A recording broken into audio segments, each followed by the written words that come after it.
All right, let's jump right in. We're heading back to 1935, right into the thick of the Great Depression. But, instead of dwelling on all the hardship, we're going to focus on something else entirely. A single day, a day of just incredible hope. It's a day that kind of symbolized a brighter future for the whole country, and we're going to see it all through the eyes of one family from San Diego. And this quote right here from the family's matriarch, Georgia Abel, it just perfectly sets the stage. Days like this happen because families choose to make them happen. I mean, think about that. This wasn't just a day trip. It was a conscious choice. They were actively creating joy when joy was in really short supply. It was an investment in their own hope for the future. Okay, so let's set the scene properly. Picture it. Saturday, June 15th, 1935. We've got the Carringer family, that's Lyle and Emily, their teenager Betty, and Emily's mom, Georgia. They're all getting ready to spend the day at the California Pacific International Exposition. And believe me, this was not just another Saturday. So, to get all four of them through the gates, it cost $2. That's 50 cents a pop. Now, I know what you're thinking, $2, that's nothing. But you have to remember, this is 1935.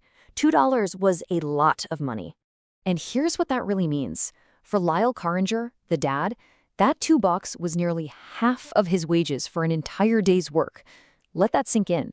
So this trip, it was a genuine sacrifice. It was something they had to plan for, to budget for, and that just tells you everything about how important this day was for them. Now, what's really interesting is that this fair was totally different from when they'd had 20 years before. The old one was all about looking back, celebrating the Spanish colonial past. But this one, nope. This 1935 exposition was all about looking forward. It was this big, bold statement about American progress and innovation, planted right in the middle of the worst economic disaster in history. Talk about optimism. Okay, and this is where the story gets really fun. The family actually decided to split up for a bit, each person following their own curiosity. So by tagging along with them, we're going to get four completely different views on what the future even meant to people back in 1935. First up, let's follow Emily, the mom.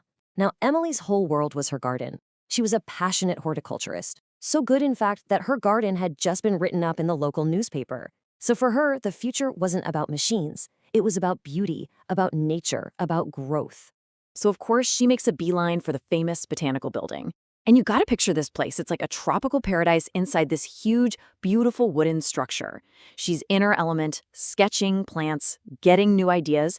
And then she strikes up a conversation with an expert there who basically tells her she's brilliant, validating everything she's poured her heart into. So for Emily, this day was way more than just looking at cool stuff. It was deeply personally inspiring. All right, now let's check in with her husband, Lyle. He had let's just say, a very different idea of the future. As the guy trying to provide for his family, he was absolutely fascinated by the promise of technology and the machine age. So where does he go? Straight to the Ford building, which was basically the heart of American industrial power at the fair. And man, what a trip. First, he's just blown away by the building itself, this incredible streamlined Moderna design. Then he sees this giant mural showing the march of transportation, starting with cavemen and going all the way to, get this, spacecraft in 1935. He watched them assemble a V8 engine right in front of him, and then, this is the best part, he actually paid for a ride in a brand new Ford. He got a real tangible taste of that future. And you can just imagine what's going through his head, right?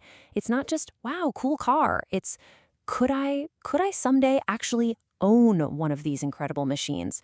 The fair made this futuristic dream feel possible, even for a regular guy just trying to get by.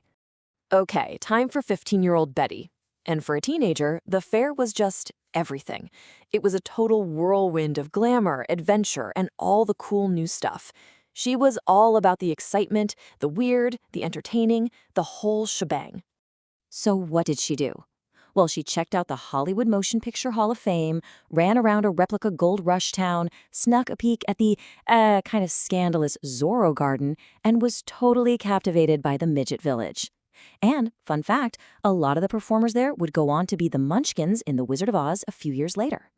So for Betty, the future was all about fun, movies, adventure, just endless possibilities. And last but certainly not least, we have Georgia, the 66-year-old matriarch. Now, Georgia's perspective is really unique. She was an immigrant from Canada who'd come to the U.S. way back in 1889. So for her, it was all about culture, history, and the connections between people. So her day was completely different. She went to see a Shakespeare play at the brand new Old Globe Theater. She visited the House of Pacific Relations, where she could reconnect with her Canadian heritage. She even attended a lecture about New Deal literacy programs. So while everyone else was looking at cars and gardens, George's vision of the future was about a more educated, more connected, and more compassionate world. Okay, so after everyone's had their own separate adventures, the family meets back up for lunch. And this is the moment, right? This is where these 4 different experiences all come together to form one big picture of what the future could be. And you can just hear them, right? All talking over each other, excited. Emily's going on about the beautiful gardens. Lyle is talking about the amazing V8 engine. Betty's recounting all the wild and fun things she saw. And George is sharing what she learned about art and community. They didn't just see a bunch of exhibits. They each saw a different piece of a better tomorrow: beauty, progress, adventure, and connection. And when you put it all together, that's a pretty powerful vision of hope. Later that afternoon, they explored some things together, like the Palace of Better Housing. And this was amazing.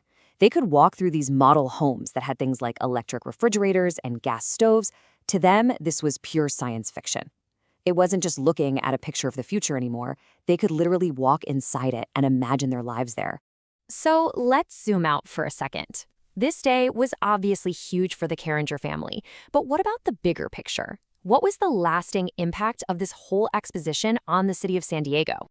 Well, as the sun went down, the fairgrounds just lit up. It became this incredible spectacle of electric light. And to cap off their perfect day, the family sat down at the Ford Music Bowl and listened to a free concert by the San Diego Symphony, a concert that was being broadcast live all across the country. I mean, can you imagine that? Being part of something so beautiful, so connected, at a time when the whole nation was just filled with anxiety.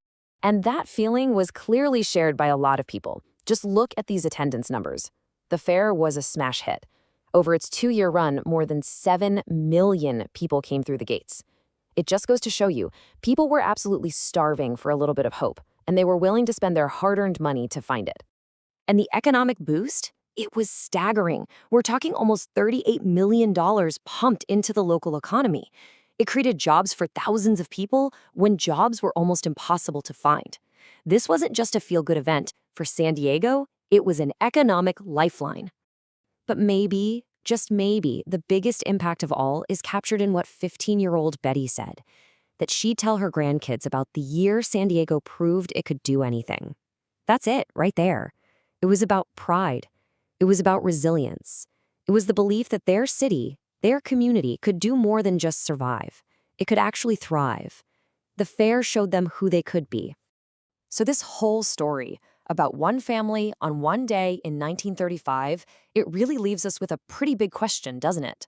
When we face our own tough times, when the future feels uncertain, what do we choose to build? Do we get stuck looking backwards? Or do we decide, even when it's a sacrifice, to build something that gives us all a shared and hopeful vision of what's to come?